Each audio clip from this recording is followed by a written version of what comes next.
சுவாசித்த உணர்வு இந்த உடலிலே அது கணக்கின் பிரகாரம் நாம் புழுவிலிருந்து அந்த கணக்கு எதுவோ அதன் பிரகாரம் ரூபங்களை மாற்றி வந்தோம். மனிதனானத்தில் நாம் வேதனையும் வெறுப்பும் பாசத்தால் நுகர்ந்து கொண்ட பின் இதன் கணக்கின் பிரகாரம் உடல் பொருள்கின்றது, நினைவுகள் மாறுகின்றது.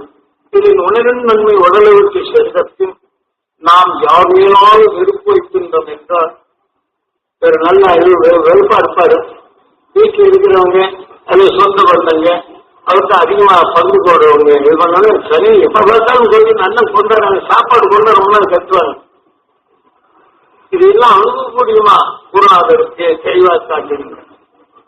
ஆக இதே போல சனியை தொலைவை கொண்டு வர முன்னால் இந்த மாதிரி செய்யணும்னு விருது வரலாம். அத்தனை நாம் கொடுத்த இந்த மாதிரி பேசுறாங்க. எத்தனை பேருக்கு நன்மை செய்யுது. நான் படுத்திருக்கிற நேரத்தில் கேட்கிறது கொடுக்க மாட்டேன்னு எரிஞ்சு விடுக்கும், கோபமா பேசும், சாப்பிட முடியும். எல்லாம் உருப்படியா அந்த உலகம் வேகம் புதிய பெண் தன் பசிக்காக வேகமாக நுழைந்தறிந்து இறக்கமற்று தாக்குகின்றதோ இதே போல தனக்கு பரிவரும் பக்குவமாக செயல்பட்டாலும் காலதாமதம் எண்ணிபடி வரவில்லை என்றால் வெறித்தனமாக பேசுவதும் இந்த உலகம் தன்னை வந்த பெண் அவர் என்ன செய்வாங்க, அவரே பருவந்தவர் எப்படியோ இப்படி ஆயிடுச்சு என்று ஏறினால் இந்த உணர்வு அங்கே கொண்ட பின் சில நாளில் அறிகின்றவனே தனி எப்ப பார்க்கறது எப்படியே கிடப்போம் என்ற நிலையில் இது ஒதுக்கிவிடும்.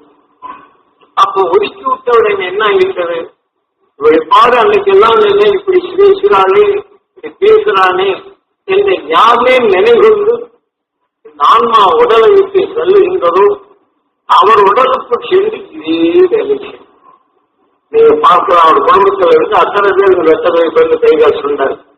அவங்க உதவி செய்திருந்தோம், கடைசியில் விருத்திருந்தா அவங்க உடல் கொடுப்போம். இப்படி நாம் நுகர்ந்த உணர்வினை நம் உயிர் உருவாக்க வேண்டும்.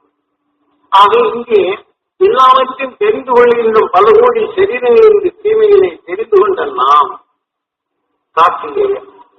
ஆக தீமை என்று தெரிந்து கொண்ட பின் சேனாதிபதி தீமைகள் உள்புகாது பாதுகாக்கும் அறிவு என்று தெளிவாக கூறப்படுகின்றது நமது சாஸ்திரம். இப்படி கூறியதை நாம் என்ன செய்கின்றோம், சற்று செய்கின்றோம். ஆகவே பிரம்மாவை சிறப்பிடித்தான் முருகன்.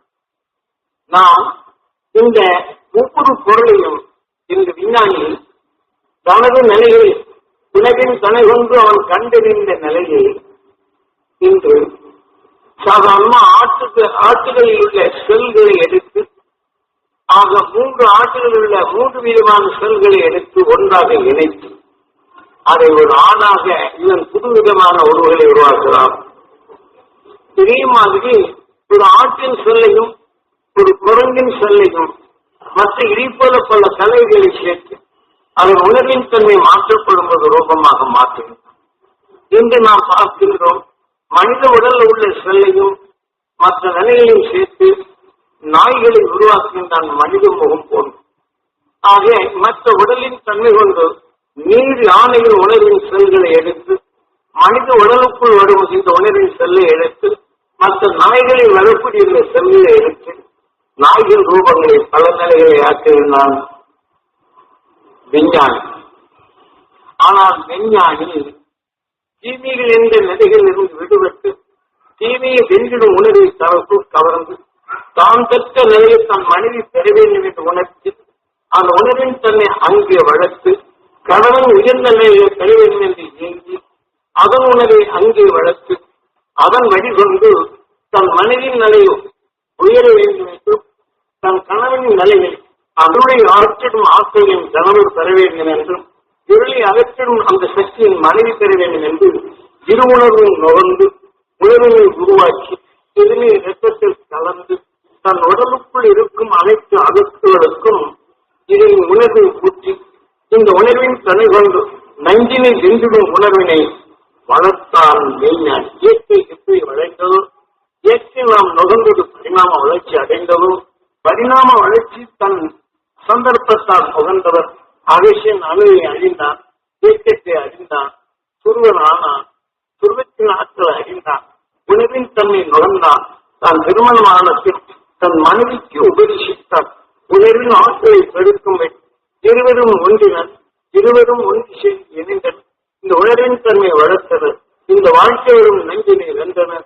நெஞ்சினை வென்றிடும் உணர்வை வளர்த்தனர்.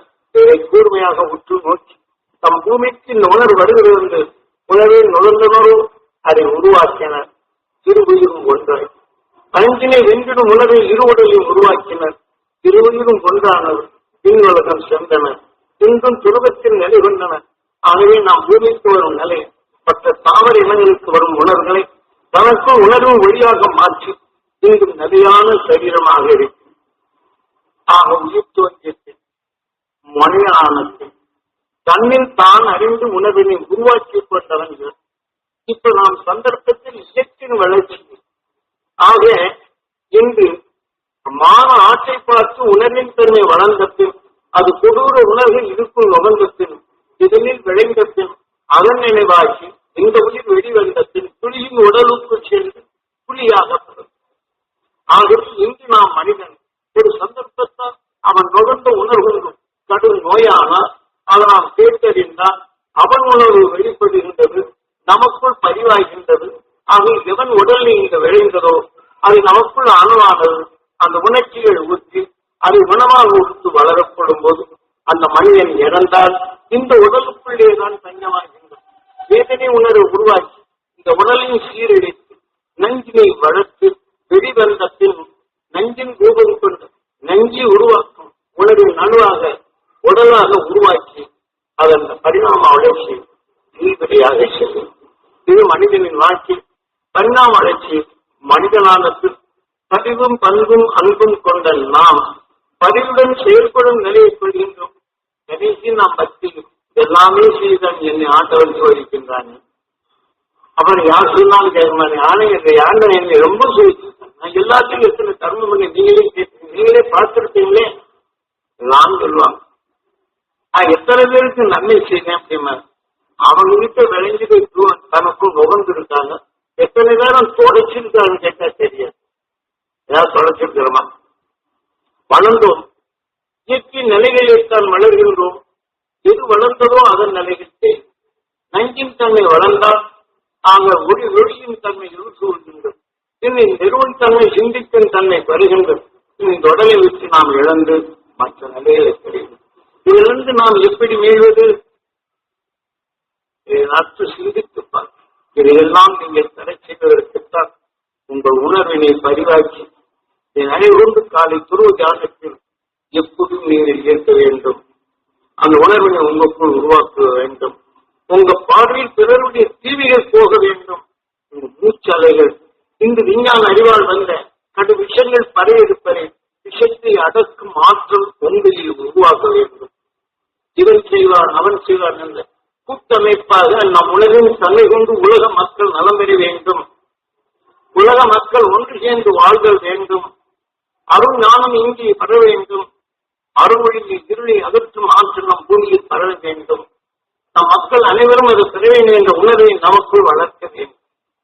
ஏன் பல நிலைகளில் பல குரோத உணர்வுகளை நாம் இழந்ததை பகமை உணர்வுகளும் அஞ்சு வாழும் உணர்வுகள் நமக்குள் வளர்த்துள்ளோம். ஆக மனிதனுக்கும் மனிதன் சிந்திக்கும் தன்மை இழந்து இன்றைக்கு எடுத்துக்கொண்டால் வீட்டு வாசப்படியில் அருகிலே இருப்பதையும் இப்படி பல முறைகள் கொண்டு ஒருவருக்கொருவர் பகமையாகி ஒருவருக்கொருவர் அவர் கெட வேண்டும் நான் கெட வேண்டும் என்ற உணர்வு தான் வருகின்றது. ஆக எந்த கடவுளை வழங்கினாலும் எந்த கோயிலுக்கு சென்றாலும் அதே சமயத்தில் தொலைஞ்சு போற எனக்கு எப்பயும் தள்ளி கொடுத்திருக்கான ஆண்டவனே முருகா இப்படியெல்லாம் பேசிட்டு இருக்கிறானே என்று அவனையும் சேர்த்து நல்ல உணர்வு 6வது அடிக்கும் நாம் மாற்றிக்கொண்டுதான் உள்ளோம். ஆனால் நாம் நல்வழி கொண்டதும் அந்த நிலையை நாம் தூய்மைப்படுத்தும் நிலை தவறியெல்லாம் எது கலக்கின்றதோ அந்த உணர்வின் தன்மைக்கு இது வளர்கின்றது. இதிலிருந்து நாம் வீழ்தல் வேண்டும் என்பதற்குத்தான் இப்போ உங்களுக்குள் பதிவாக்கி இப்ப நண்பருக்குள் நண்பர் எனக்கு நன்மை செய்தான் என்று எண்ணும் போதும் அங்கு நிக்கலாகின்றது. அந்த அவருக்கு நன்மையாகின்றது.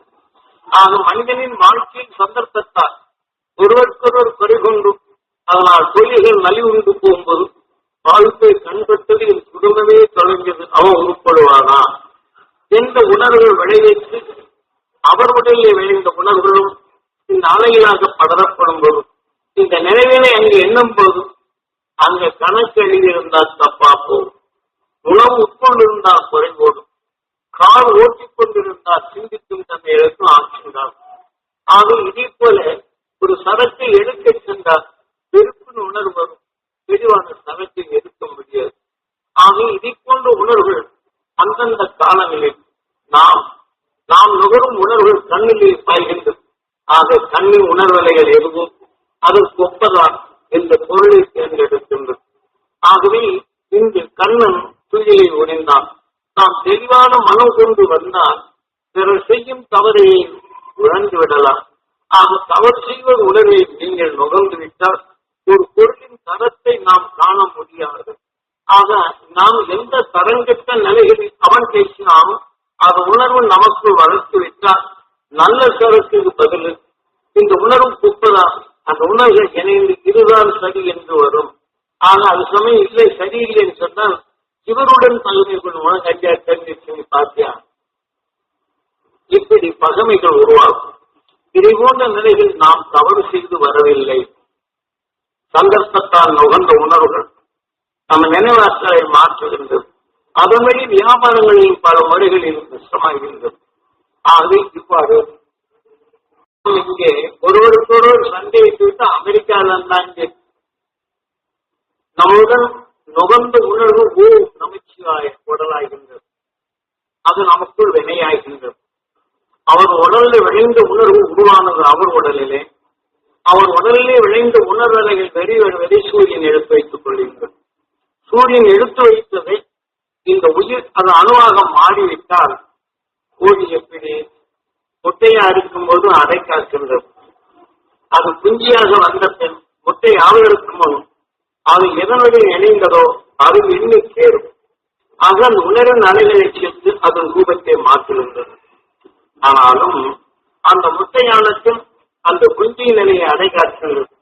ஆனால் குஞ்சு வெளிவந்த பின் அது கத்தும்போது கூடி அது உணவு தேடி கொடுக்கின்றது. இதே போலதான் ஒரு மனிதனின் உடலில் விளைந்த அந்த உணர்வின் கரு வெளிவந்த பின் இது சூரியன் காந்தப்புலனை கவர்கின்றது. நமது கருவில் அந்த மனிதனை உருவாக்கி பதிவாக்கிக் கொள்கின்ற ஊர் வித்தாது. ஆக வித்தென்றால் ஊர்கனை நாம் எவரை கெழுதல் உணவோடு பார்த்தாலும் அது ஊர்கனை என்ற வித்தாக பதிவாகின்றது. பின் அந்த மனித உடலிருந்து வரக்கூடிய உணர்வினை நாம் அந்த வித்தின் நிலையை கொண்டு நாம் நுகர்வதை இரத்த நாணங்களிலே கலக்க செய்கின்றோம். ஆக பதிவானது நாம் நுகர்ந்ததை நாம் இரத்த நாணங்களில் வரப்படும் போது அது கருவாக ஒட்டியாகின்றது. அவன் நல்ல மனுஷப்படி வேதனை பண்ணால் நல்ல மனுஷன் வேதனை பண்ணால் பேராக தப்பாடும்.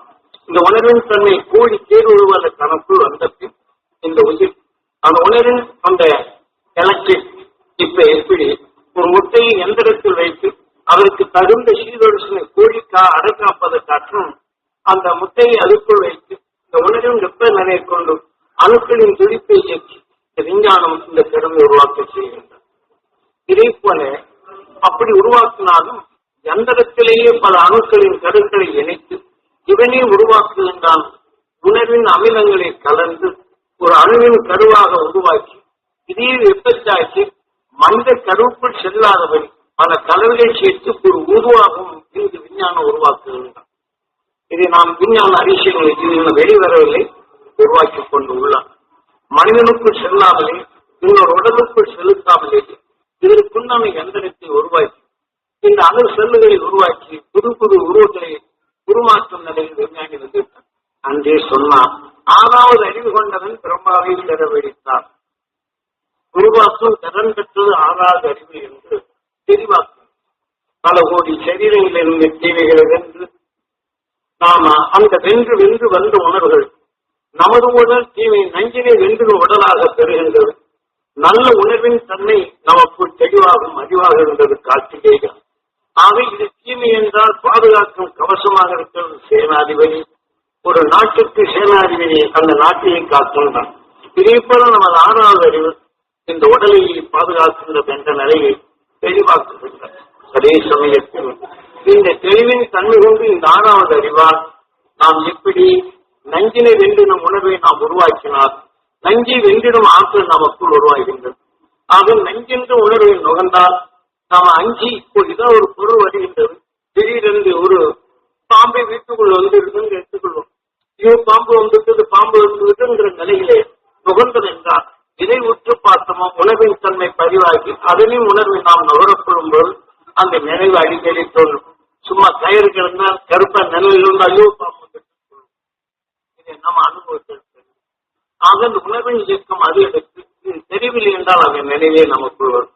அந்த உணர்வின் தன்மை உணர்ச்சிகளை தோன்றும் போது அதுவே நுகர்ந்து இந்த விஷயத்தின் தன்மை கொண்டு நடுக்கமானாலும் இன்று நாம் மனிதனாக இருக்கின்றோம். இந்த நிலை அடிக்கடி பயப்படுகிறார் என்றால் அவர் இருக்கிற பக்கம் நிஜமாவே பாம்பு. அந்த உணர்வுக்கு தக்க அந்த பாம்பு இருக்கும். பார்த்தோம்னா அவங்க எங்க பார்த்தாலும் கண்ணு பாருங்க, நான் பொய் சொல்றது நீங்க பாருங்க பாம்பு இருக்கும்பா. ஏனென்றால் இந்த சூட்சம நிலைகள் உள்ளோர் நாம் அதிலிருந்து வந்தவர்கள். இந்த உணர்வின் நினைப்பட்டால் இந்த மனத்தின் தன்மை கொண்டால் இங்கே வரும். இதே மாதிரி இன்னொன்று வைத்துக் கொள்ளும். வீட்டிலே நாம அடிக்கடி இங்க திருட வர்றோம், அங்க திருட வர்றோம், அங்க திருட வர்றோம் பத்திரிகையில படிக்கிறோம், அடிக்கடி பேசுறோம். அடிக்கடி பேசும்போது என்ன செய்கின்றோம், ஜன்னலுக்கு அது தப்புன்னு தட்டுனா போய் உடனே விழிச்சு தாங்கிற வகையில் ஏற்படும். சத்தம் போடுறவங்களும் உண்டு, கத்துறவங்களும் உண்டு. கத்தாமனாலும் கூட விழுந்தடிச்சுன்னு படக்குன்னு உடல் வேகமா துடிக்கும். அப்ப அந்த பயத்தின் தன்னை எடுத்துக்கொண்டவர்கள் திருட நினைச்சுதான் தெரியுங்களா, அப்படி உலாவ வருவாங்க. கல்லை கொண்டு போது சொத்துன்னு போடுவாங்க. அந்த கல்லை போட்ட உடனே ஒரு கல்லு 2 கல்லு அதுக்குள்ளது வீழ்த்தெழுந்த அவன் உணர்வு நோட்டங்கள் இங்க வரும்.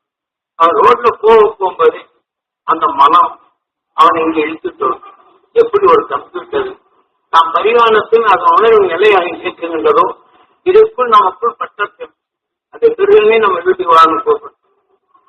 நாமளே கூப்பிடுற மாதிரி இப்ப இந்த உணர்வு இந்த அலைகள் பலரும் அவன் தன்னிச்சையாக வந்து செய்வான். ஆக எட்டாவது வீட்டுல திகழ மாட்டாங்க, நேரம் நம்ம வச்சுட்டாங்க. ஏன்னா நம்ம முன்னாடி இருக்கிற வீட்டுக்கும் போக மாட்டாங்க, பின்னாடி இருக்கிற வீட்டுக்கு தான். ஆக யார் அந்த உணர்வுகள் எழுத்துனாலும் அங்கு வருவார். இந்த உணர்வின் இயக்கங்கள் எவ்வாறு இந்த நிலைகளை நாம் தெரிந்து கொண்டால் நாம் தெரிந்து கொண்டு மனம் கொண்டு நாம் எதை உருவாக்க வேண்டும். இயற்கையில் நாம் ஒன்றை பார்த்து உணர்வின் தன்மை அதை வளர்த்து அதுவே நம் உயிர் உருவாக்கி, ஆனால் நாம் உருவாக்க தெரிந்து கொண்டவர். அப்ப நாம் எதை நஞ்சி வென்றிடும் உணர்வு சந்தர்ப்பத்தால் தாய் கருவிலையை விளைந்தது அவன் தான் அகசியனானான். ஆக நஞ்சினை வென்றிடும் உணர்வை அவனுக்குள் வளர்ந்தது. ஆக நஞ்சை வென்றிடும் உணர்வுகள் அவனுக்குள் வளர்ந்தது. முதல் மனிதனின் நிலையில் அவனுக்கு உருவெற்றாலும் மீண்டும் அதை ஞாபகப்படுத்துகின்றேன். திருமணமாகும் போது தன் மனைவிக்கு அந்த சக்தி பெற வேண்டும் என்று எண்ணுகின்றான். அந்த உணர்வு சொல்லால் சொல்லுகின்றான், அவன் உணர்வு படர்கின்றது. அது கூர்மையாக பேச உணர்வு அங்கே பதிவாகின்றது. அந்த நினைவு அது அங்கே வளர்கின்றது. அது வளர்ந்த பின் இந்த உணர்வு இருவரும் ஒன்றாகின்றனர், இரு உயிரும் ஒன்றாச்சு. ஆக நஞ்சை வென்றிடும் உணர்வுகள் பெறுகின்றன. ஆக நம்ம பூமிக்கு எப்படி உணவு கிடைக்கிறது என்று இவன் கூறுகின்றான். துருவத்தை உற்று பார்க்கின்றான். அந்த உணவின் தன்மை தனக்குள் விளைவிக்கின்றான். அந்த விளைந்த நிலையில் எதை கூர்மையாக பார்த்தாதோ அதை வென்றிடும் உணர்வு இங்கு இருப்பதனால் தாவர இனங்களுக்கு போகும் அந்த உணவை தான் நேரடியாக எந்தெந்த தாவர இனங்களுக்கு அது செல்லுகின்றோ அதே தாவர இனத்தின் உணர்வின் தன்மை கொண்டு தனக்கு உணர்வு ஒளியாக மாற்றும் நிலைகள் இருவரும் தெரிகின்றன. அப்படி பார்த்த நிலைகள் தான் கூர்மையாக எதை உற்று பார்த்தனரோ இன்று நமது துருவத்தில் நிலை கொண்டு அந்த கணவனும் மனைவி தான் இருவையும் ஒன்றாக்கி நம் பூமிக்கு ஒரு ஒளியாக மாற்றிக் கொண்டுள்ளான் முதல் மனிதன். அவனின்று வருவதை எவர் ஒருவர் நுகர்கின்றனரோ ஆக அந்த நஞ்சை வென்றிடும் உணர்வுண்டு நாம் அங்கே செல்லுகின்றோம். இன்று கூர்மையான வாழ்க்கையில் நாம் என்ன செய்கின்றோம், எனக்கு எப்படி தீங்கு செய்தான் தீங்கு செய்தான் தீங்கு செய்தான், இதை அவர்களை கூர்மையாக எண்ணி நாம் செய்யப்படும் போது அவன் எங்கே போடுவான் நாம் நினைக்கிறோம். அவன் தீங்கு செய்யும் உணவை நாம் வந்தால் நமக்குள் தீங்கு செய்யும் அணுக்களாகவே உருவாக்குகின்றது. அந்த அணுக்களாக உருவாக்கப்படும்போது பாவியை மேல கண்டுட்டு என் குடும்பமே நசிக்குது, எனக்கு அந்த நோய் வந்தது, கைகால் குறைச்சல் ஆனது என்று அவங்களையே பேசி சொல்வோம். ஆகவே அவங்க உணர்வை அவர்கள் எண்ணத்தை நமக்குள் வளர்க்கின்றமே தவிர இதை நீக்குகின்றமா இல்லை. ஆக இயற்கையின் வளர்ச்சியின் நிலைகள் எப்படி வளர்ந்தோமோ அதன் நிலைகளில் தான் இருக்கும். ஆக நாம் வளர்ச்சி பெற்று இந்த உடலுக்கு பின் எதை நாம் உருவாக்க வேண்டும் என்ற நிலையை நாம் மறந்துவிட்டோம். ஆக அதையெல்லாம் மறக்காமல் இருப்பதற்குத்தான் இந்த விநாயகர் தத்துவத்தை தெளிவாக கூறினோம். எவ்வாறு நாம் சேர்த்துக் கொண்ட உணர்வுகள் எல்லாம் கார்த்திகேயா தெரிந்து கொள்கின்றது, தீமை என்றும் தெரிந்து கொள்கின்றது. ஆனால் தீமை புகாதபடி 6வது அறிவு சேனாதிபதியா இருக்கின்றது. அந்த சேனாதிபதி என்றால் நாம் உயர்ந்த உணர்வை நமக்குள் உருவாக்கினால்தான் அதை நாம் மாற்ற முடியும். இன்று என்னை தெளிவாக கூறி மனிதனின் வாழ்க்கை நஞ்சை வென்றிட்டவர் அவன் உலகின் தன்மை தன் என மக்கள் பெற வேண்டும் என்பதற்காக தான் இந்த விநாயகர் சிலையை மேற்க பார்க்க வைத்தனர், கிழக்க பார்க்கும்படி நம்மை வணங்கும்படி செய்தது. நாம் புல்பூண்டிலிருந்து சகல விதமான தாவர இனங்களை உணவாக உட்கொண்டவர், அதன் பின் வளர்ச்சியில் கனிகளை உணவாக உட்கொண்டவர். ஆக மனிதனான பின் கனி உணவாக உட்கொண்டாலும் எட்டு விளங்கிய வித்தினை அதை மாற்றி தனக்கு உகந்த உணவை சுவையாக மாற்றி சுவை கொண்ட நிலைகள் உருவாக்கி அந்த மகிழ்ச்சியின் உணர்ச்சியை தோன்றி நமக்குள் மகிழச் செய்யும் வாகனமாக இருக்கின்றது நமது 6வது மகிழ் வாகனம். இன்று நமது வாழ்க்கையில் பல இயற்கை விடங்களை நாம் வேக வைக்கும் போது வேக வைத்த பொருளை 2வது தரம் போட்டால் முளைக்குமா? முளைக்க. ஆக இயற்கை விடைந்த நிலையை அதை மாற்றி வேக வைத்து பல சரக்குகளை ஒன்றாக இணைத்து சுவையாக உருவாக்கி அது மனமாக உட்கொள்ளும்போது நம் மனம் மகிழ்கின்றது. அந்த மகிழ்ச்சியின் தன்மை நுகரப்படும்போது மகிழ்ந்திடும் அணுவாக நமக்குள் உருவாக்கின்றது. அந்த தன்மையை நாம் மகிழ்வாகணும். இந்த வாழ்க்கையின் மகிழக்கூடிய வாகனமாக அமைந்திருந்தும் நாம் அதை வேதனை என்ற உணர்வை நாம் நுகரப்படும்போது பாலில் பாதாமியை போட்டாலும் பாதாமிக்கு உடல் சத்தை தான் கொடுக்கும். ஆனால் விஷத்தை கலந்தால் பாதாமிக்கு சக்தி, பாலுக்கும் சக்தி. நமக்குள் எத்தனையோ நன்மைகள் பல செய்திருப்பினும் வேதனைப்பட்ட உணவை நாம் நுகர்ந்தால் நம் செயல் அனைத்தும் இழந்துவிடும், மனிதனாக உருவாக்கிய நிலையில் நிலை மாற செய்துவிடும். இதை தொடக்கவில்லை என்றால் என்ன செய்யும் என்பதனை காட்டுவதற்குத்தான் இங்கே எலியை வைத்தது, ஒரு பக்கம் வேப்பம் அடைக்க வைத்தது. இந்த மனிதனின் வாழ்க்கையில் நஞ்சினை வென்றவன் ஆக இந்த புதிய இந்த பிரபஞ்சத்தில் ஆட்சி புரிந்தவன், இந்த உலகிலே விஷத்தின் தன்மை கொண்டு இயக்கினாலும் அது தன் அடக்கத்திற்கு கொண்டு வந்தவன் அப்படிங்கிறது தான். ஆக ஆதி மூலம் என்பது உயிர். நாம் அதை சேர்த்துக் கொண்ட வினைகளுக்கெல்லாம் நாயகனாக இந்த மனித உடல் நாயகா. ஆக இந்த உணர்வின் தன்மை உடலாகும் போது சிவம். இப்ப நாயும் சிவன்தான், நரியும் சிவன்தான், புலியும் சிவன்தான், மானும் சிவன்தான். ஏனென்றால் அந்தந்த உயிர் அந்தந்த உடலை சேர்த்துக் கொண்ட வினைகள் கொப்ப அந்த உணர்வு கொப்ப உருவத்தை மாற்றி வைக்கின்றது இந்த உயிர் என்பதை தெளிவாக போடுகின்றன. ஆகவே இதான் யானையின் உடலை போட்டு மனிதனின் உடலை போட்டு மிருகங்களின் வலுவான ஒவ்வொரு மிருகத்திற்கும் ஒன்றை காட்டும் ஒன்று வலுவான நிலைகளை நுகர்ந்து அதனின்று மீண்டு கொள்ளும் உணவை நுகர்ந்து அந்த உணர்வினை விளைந்து அதை போல பரிணாம வளர்ச்சி அடைந்து இன்று நாம் மனிதனாக உருவாக்கியது இந்த மனித உடலும் சிவந்தான், நாயின் உடலும் சிவந்தான், தேனின் உடலும் சிவந்தான். ஆக அதற்குள் சேர்த்துக் கொண்ட வினைகளுக்கு இந்த உயிர் தேடாக உருவாக்கியுள்ளது என்பதனை தெளிவாக போடுகின்றது நமது சாஸ்திரம். ஆகவே இப்படி பல கோடி உணர்வுகள் கொப்ப அந்த உணர்ச்சியில் கூடி அவருடைய எண்ணங்கள் வந்து நமக்கு உணர்வு கொப்ப உடலை மாற்றி அமைத்தது. இப்படி வந்த நிலையத்தான் இங்கே நாம் பல கோடி சரீரங்களை மீண்டும் மீண்டும் ஞாபகப்படுத்தி சாமி திரும்ப திரும்ப சொல்றாருன்னு சில பேர் ரொம்ப சங்கடப்படும். திருப்பி என்ன சொன்னார் கேட்டா தெரியல, சொல்லும் போது மட்டும் அதை கேட்பார், திருப்பி கேட்டால் என்ன என்ன சொல்லும். ஆகவே இதை போல நாம் பல கோடி சரீரங்களை சேர்த்துக் கொண்ட வினைகளுக்கு நாயகனாக இந்த மனித உறவை உருவாக்கியது. இந்த கணங்களுக்கெல்லாம் ஈசா கணேசா என்ற உயிரை வணங்கும்படி செய்தார். இதையெல்லாம் உருவாக்குவது யாரு? உயிர். இந்த கணங்களை இயக்கியது யார்? உயிர். கணங்களுக்கெல்லாம் ஈசா கணேசா என்று உயிரை வணங்கும்படி செய்தார். நாம் ஒவ்வொரு வாழ்க்கையும் நாம் சுவாசித்த நிலையில் நாம் ஒவ்வொரு சரீரத்திலும் தன்னை காட்டும் வலுவுள்ள உணர்வை சுவாசித்து அதன்படி பரிணாம வளர்ச்சி அடைந்தோம். மூசிகா வாகன் அந்த வாழ்க்கையை நடத்தினோம். அந்த வாழ்க்கையில் எதை அதிகமாக நேசிக்குமோ அந்த உணர்வு அந்த உடலிலே அதிகமாகி கடன்களுக்கு அதிபதியாகி பரிணாம வளர்ச்சி அடைந்தது. இப்படி பரிணாம வளர்ச்சி அடைந்ததில் நன்மை தீமை என்று உணர்ந்து உணர்வின் தன்மை மனிதனான பின் நாம் உணவாக உட்கொள்ளும் உணவுக்குள் மறைந்து வரும் நஞ்சினை நம் உடல் மலமாக மாற்றும்.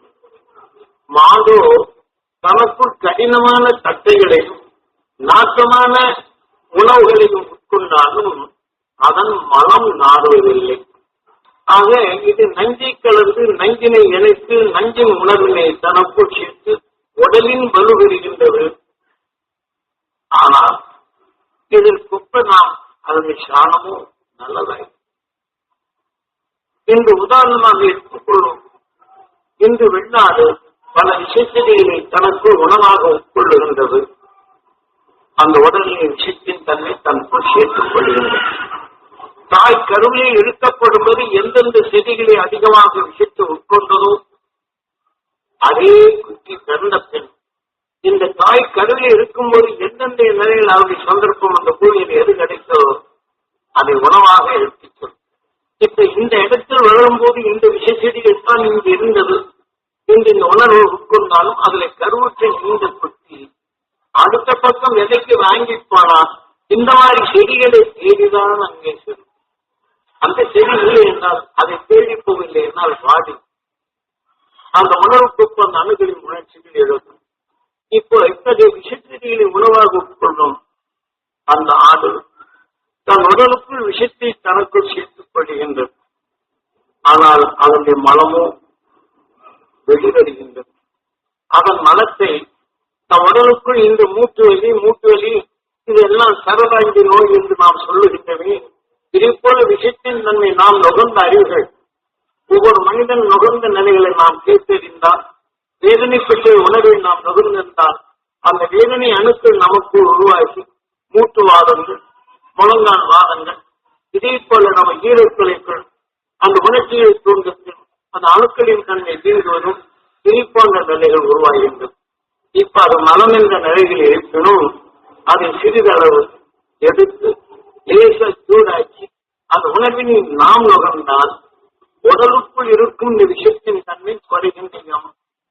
நாம் மூட்டுகளில் உள்ள போது இந்த ரசத்தை எடுத்து சூடு பண்ணி அந்த ரசத்தை கொடுக்கும் போது அந்த மூட்டு வீக்கத்தை உருவாக்கிய அணுகள் மடிகின்றது. அந்த நீர்க்கட்டும் இந்த விஷ நீர்கள் குறைகின்றது. அப்போ மூட்டுவாதம் குறையும். இதை போன்று அது மலம் நம்மளுக்கு மருந்தாக உதவுகின்றது.